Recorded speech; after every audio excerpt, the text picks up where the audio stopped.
Salut tout le monde, je m'appelle Bradley et bienvenue dans cette nouvelle vidéo. Mes wellers, mes welleuses, comment allez-vous? En tout cas moi, tout va pour le mieux. Aujourd'hui on va aborder trois sujets super importants et super intéressants. On va d'abord commencer par parler de Jin qui a été récemment impliqué dans une petite polémique. Ensuite on enchaîne avec une fan Sasaeng de BTS qui a fait quelque chose de totalement immonde. Et ensuite on enchaîne avec le scandale dont tout le monde parle, les dizaines de millions de vues qui ont été supprimées du MV On de BTS. Tu peux liker la vidéo, ça me ferait super plaisir, ça m'encouragerait énormément. N'hésite pas à t'abonner à ma chaîne YouTube et activer la cloche pour devenir un weller ou une welleuse. Et c'est parti pour la vidéo.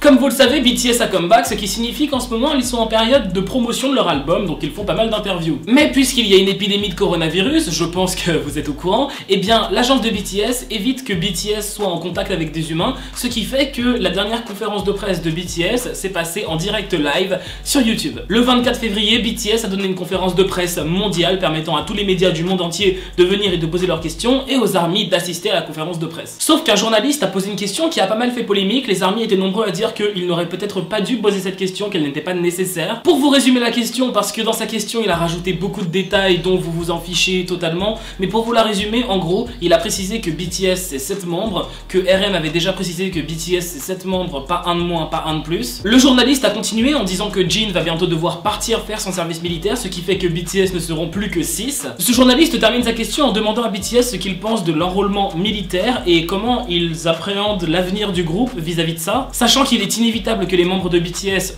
partent faire leur service militaire et que donc ils ne seront plus 7 pendant un certain temps. C'est Jin qui a répondu et je vais vous lire sa réponse mot pour mot.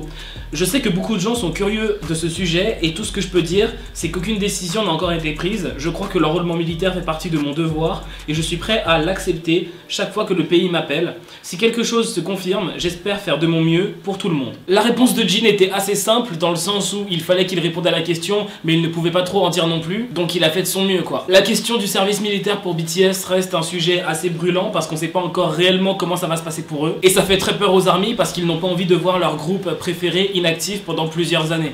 Ça faisait vraiment longtemps que je n'avais pas parlé d'histoire Sasaeng sur ma chaîne YouTube. Je sais que beaucoup de gens ont commencé à apprendre ce que c'est que les Sasaeng grâce à mes vidéos, même si bon, les Sasaeng sont les pires choses qui existent au monde. Rapidement pour les petits nouveaux qui ne sauraient pas encore, les Sasaeng sont des fans ultra hardcore qui sont prêts à tout pour rentrer dans l'intimité d'un groupe, de leur groupe préféré. Bon, aujourd'hui en l'occurrence, BTS. Elles s'en fichent totalement si ce qu'elles font fait du mal aux stars de K-pop, elles s'en fichent totalement si ce qu'elles font est totalement malsain. Tout ce qu'elles veulent, c'est rentrer dans l'intimité de leur star de K-pop préférée. Certains Sasaeng par exemple sont allés jusqu'à récupérer les informations des cartes d'identité de V et J-Hope et les ont publiées sur Instagram, c'est dire le niveau de délire. Aujourd'hui je vais vous parler d'une Sasaeng qui aurait fait la chose la plus écœurante qu'une Sasaeng puisse faire. Littéralement ça va vous dégoûter, vraiment préparez-vous psychologiquement. Si vous étiez en train de manger, bon faites une petite pause, voilà, allez caler votre repas au four ou au micro-ondes, vous le récupérerez plus tard, c'est pas le moment de manger les gars. D'ailleurs avant de commencer je tiens à placer un petit trigger alerte, si vous êtes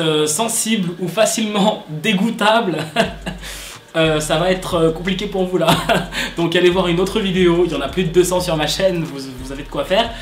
Voilà, je tiens juste à le préciser. Je sais qu'absolument personne ne va écouter ce message, mais je tenais quand même à le faire, voilà, pour la forme quoi. En mars dernier, une vidéo d'une fille dans un avion qui va dans les toilettes et qui lèche la cuvette des toilettes a fait le tour de Twitter. Et simplement dire que ça a fait le tour de Twitter, bah c'est très peu dire quoi. Ce scandale a fait le tour des plus gros médias américains et j'ai vraiment l'impression qu'on en a très peu entendu parler en France, dans le sens où j'en ai entendu parler très récemment grâce à un pote, d'ailleurs je ne te remercie pas. Cette fille est new-yorkaise, elle habite à Brooklyn et ce ne serait pas la première fois qu'elle publie ce genre de contenu sur les réseaux, genre c'est son habitude.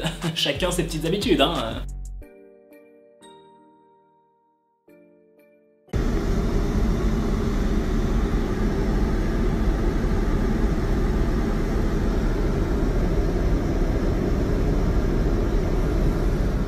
Selon certaines rumeurs d'abord diffusées par quelques K-pop fans, cette fille se trouvait dans le même vol que BTS et elle serait partie faire ce qu'elle a fait dans les toilettes après qu'un membre de BTS soit sorti des toilettes. Bon, c'est profondément écœurant, mais clairement, son titre de Sasaeng, elle l'a pas volé. Ensuite, la chaîne YouTube K-Pop Crush, qui est une chaîne qui parle de la presse K-pop qui est assez populaire, c'est une chaîne anglophone, a confirmé le fait que, en fait, elle serait allée dans les toilettes pour faire ce qu'elle a fait après que Jimin soit sorti des toilettes. Mais franchement, je préfère dire que ça reste une rumeur dans le sens où malgré le fait que certains médias, certains K-pop fans ont affirmé la la news.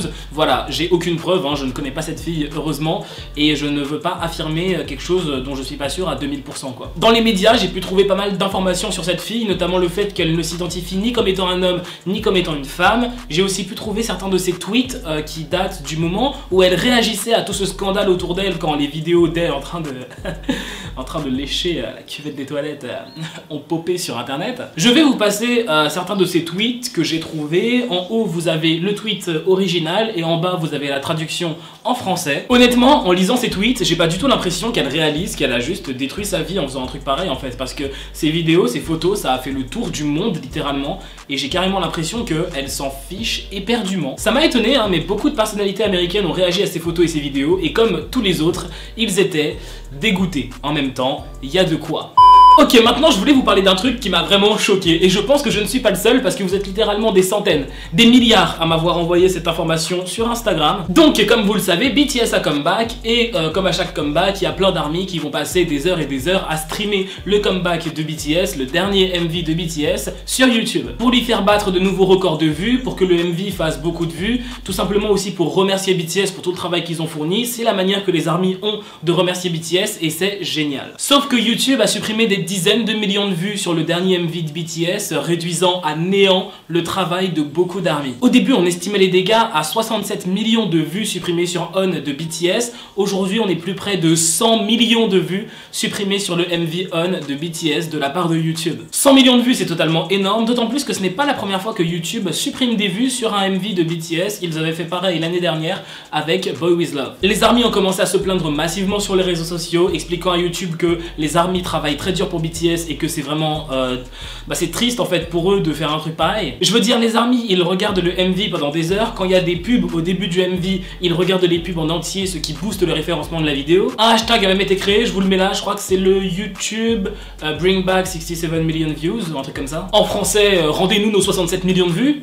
Wesh. Malgré tous les efforts pour alerter YouTube sur la situation, YouTube ne répond pas. Et en fait, il y a une raison si YouTube ne répond pas cette année, c'est parce qu'ils ont déjà répondu à cette polémique l'année dernière. L'année dernière, il y a eu à peu près le même scandale, c'est-à-dire que YouTube a supprimé 10 millions de vues sur le MV Boy With Love de BTS. Les armies se sont plaints, ont massivement tagué YouTube sur Twitter pour leur demander qu'est-ce qui se passe les gars, 10 millions de vues c'est pas de l'eau, et YouTube a répondu. Donc pourquoi est-ce que YouTube supprime des dizaines de millions de vues sur les MV de BTS? Voici la réponse de YouTube. En fait, il y a des gens, des humains qui regardent vraiment le MV de BTS pendant des heures et ces vues là sont considérées comme des vraies vues. Sauf qu'il y a aussi des gens qui utilisent des robots ou alors qui payent pour que BTS gagne beaucoup de vues d'un coup. Et ces vues là sont considérées comme des fausses vues. Pour ceux qui savent pas, si t'as de l'argent c'est possible d'acheter 1 million de vues pour une vidéo sur YouTube. Sauf que YouTube finit par s'en rendre compte et il supprime toutes les fausses vues. En fait, selon YouTube, les 100 millions de vues qui auraient été supprimées, ce seraient des fausses vues, des robots. J'ai vu des armies qui croient à cette explication, j'ai vu des armies qui n'y croient absolument pas, n'hésitez pas à me donner votre avis dans les commentaires. C'est déjà la fin de cette vidéo, j'espère qu'elle t'aura plu. Si c'est le cas, n'hésite pas à mettre un énorme pouce bleu, ça me ferait super plaisir. N'hésite pas à me donner ton avis sur la vidéo, dis-moi ce que t'as pensé des 3 histoires dont j'ai parlé. Tu peux t'abonner à ma chaîne YouTube et activer la cloche pour devenir un weller ou une welleuse si ce n'est pas encore fait. Et on se dit à très bientôt pour une nouvelle vidéo. Bye, trop de love entre nous. 247, I know she like me. 365, wanna be my wifey.